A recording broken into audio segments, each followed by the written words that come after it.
Los Angeles, California, spring 1985. A meeting room on the 14th floor of a Century City office building. The building itself is the kind of building that Los Angeles produces when money decides to make architecture. Glass and steel, and the particular blankness of a structure that is designed to project authority without committing to any specific idea. The elevator opens onto a reception area with a low leather couch, an orchid in a ceramic pot that has been watered by someone who is paid to water it, and a receptionist who offers coffee before you ask. The view from the window is the kind of view that office buildings in Century City provide to people they want to impress. The Santa Monica Mountains to the north, the city spreading west toward the ocean, the particular quality of late morning light that makes Los Angeles look from this elevation like a city that has solved all its problems and is resting. It has not solved its problems. The view does not know this. The room has been arranged to communicate importance. There are 4 people on one side of the table. They represent a production company that has, in the previous 3 years, produced 2 of the highest-grossing films in Hollywood history. The franchise they are building has already generated more revenue in its first installment than most studios see in a decade. They arrived before he did. The coffee was already poured. The materials were already arranged. These are not accidents. They are preparation, the same preparation that goes into the architecture of the chairs in a casting office. The room is a tool, and it is being used. They are here to offer Sam Elliott the lead role in the sequel.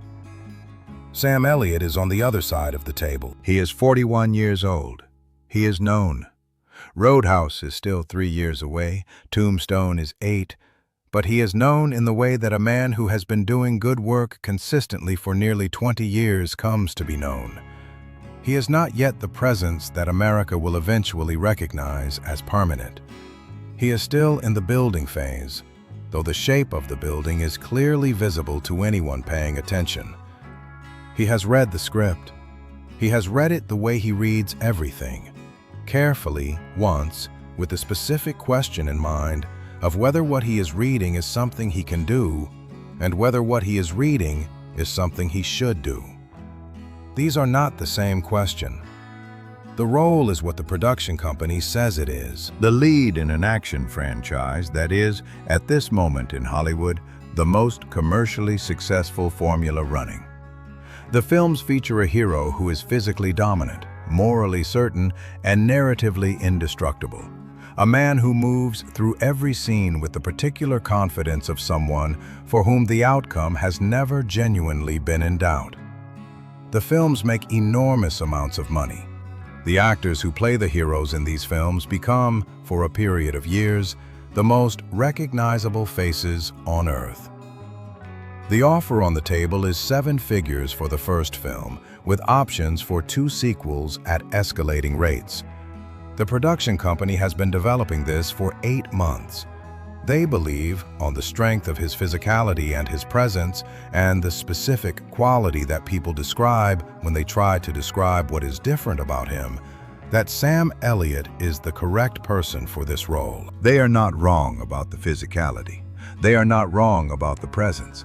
They are not wrong that he would be effective in the role. They are, however, wrong about something else. The meeting goes as meetings of this type go. The production company presents the project.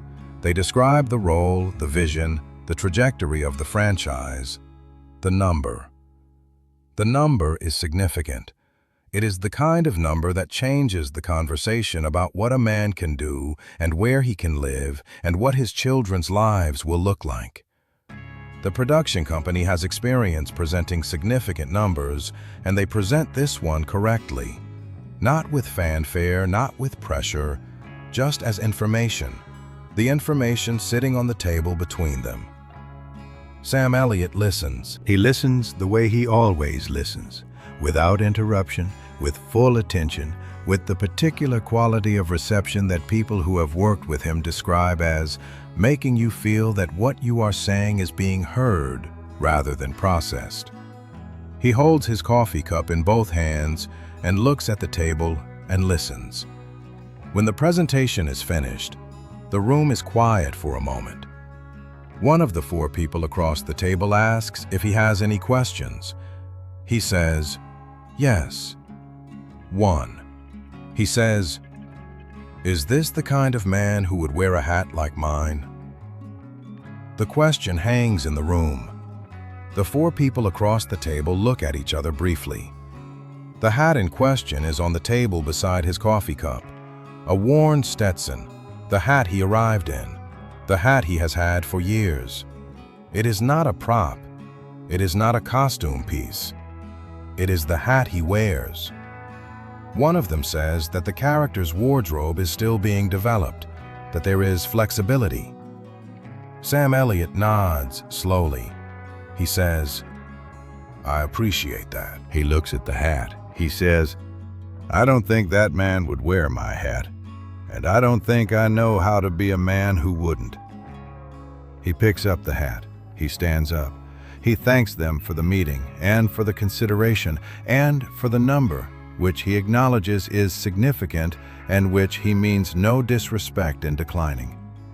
He says it simply and without apology, the way a man declines something when the declining is not complicated and the complication would only come from performing it as if it were. He shakes four hands. He picks up his hat and puts it on with 2 fingers on the brim, the adjustment automatic. He nods once to the room. He walks to the elevator. In the elevator, going down, he stands with both hands in his jacket pockets and looks at the floor indicator as it counts down from 14. He is not performing anything. He is not experiencing doubt. He has made the decision he was always going to make because he is the man he has always been, and the only question was how quickly the room would confirm it. The lobby is marble and indifferent. He walks through it and out into the Los Angeles morning. He goes home. The film was made with another actor. It was enormously successful. The franchise ran for several installments and is still running now in various forms, 4 decades later. The actor who took the role became, for the better part of a decade, one of the most commercially recognizable men in the world. His face on billboards in 40 countries, his name on merchandise sold in airports, his image the specific kind of image that a franchise produces when it scales past a certain point and becomes its own weather system. He made more money from those films than Sam Elliott has made in his entire career. This is simply true. It is not a tragedy. Sam Elliott did not need the money in the way the sentence implies, because a man who knows what he is does not organize his choices around money, and because the Oregon property runs and the horses are fed and the mortgage is paid and there is enough, which is what enough means. He is still working. He is still associated with the franchise. The franchise is still running. Sam Elliott was 41 years old when he declined it. He was 50 when Tombstone was released, 54 when The Big Lebowski came out, 58 for We Were Soldiers, 74 when A Star Is Born brought him to a generation that had not been alive when he sat in that Century City meeting room.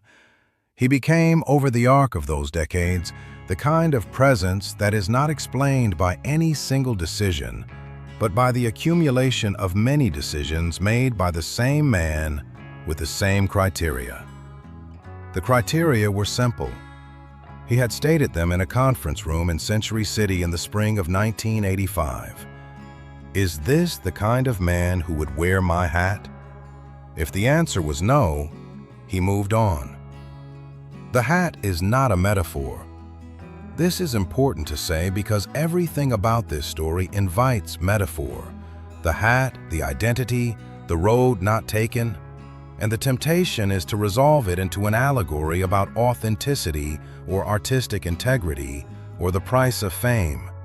Sam Elliott has not, in the years since, framed it that way. He has talked about it briefly, in oblique terms, a few times in interviews. He has described turning down roles that would have required him to be something other than what he is. He has not dressed this up. He has said he knew what he was, and the role did not match what he was, and so he did not take the role.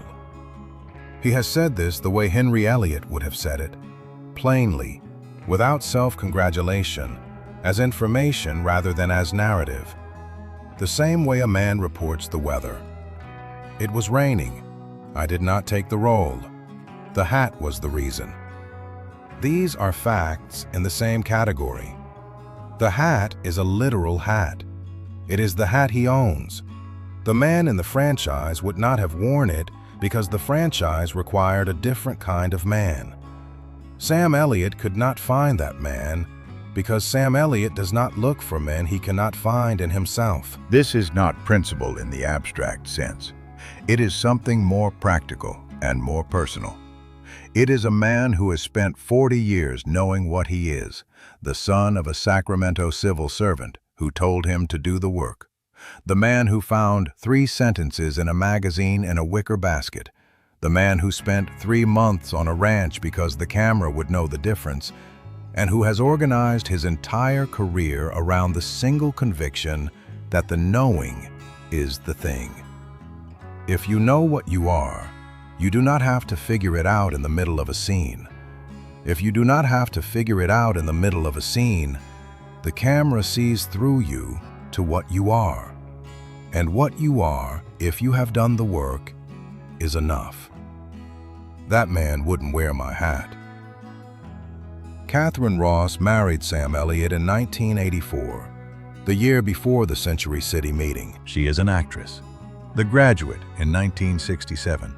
Butch Cassidy and the Sundance Kid in 1969.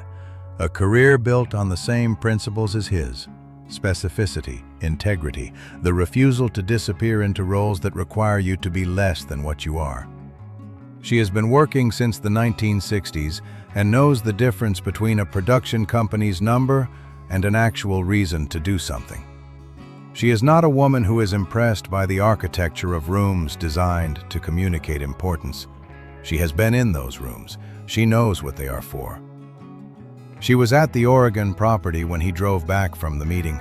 They had bought it the previous year, the land in the Cascade foothills, the horses, the work of a property that requires maintenance and provides the kind of quiet that both of them understand is not silence, but something more productive than silence. He told her about the meeting over dinner. She set down her fork. She asked what he told them. He told her what he told them. The hat question, the answer, the elevator. She was quiet for a moment, the way she is quiet when she is thinking through something rather than waiting for the space to speak. Then she said, "Good." She picked up her fork. That was the end of the conversation about it. This is, when you think about it, everything you need to know about the marriage. Sam Elliott has been married to Catherine Ross for 40 years. He still rides every morning on the Oregon property. He still wears the same hat. He still takes the long way when there is time. The franchise that offered him the role in 1985 has produced in the years since dozens of films, billions of dollars in revenue, and a specific cultural imprint that covers the planet. The actor who took the role is famous in a way that Sam Elliott is not famous. Sam Elliott is known in a different way. He is known the way a man is known when people who encounter his work feel, consistently and across decades, that the man they are watching is the man who actually showed up, and that the man who actually showed up was worth watching. This is not the same as fame. It is something that outlasts fame, which fame does not know and does not care about, and which time eventually sorts out. The hat is still the same hat. It was the correct decision. He knew it in the elevator going down. He has known it every day since. If this story reached you, drop your state in the comments. Subscribe if you haven't. More Long Rider stories are coming, because they still make men like him. You just have to know where to look.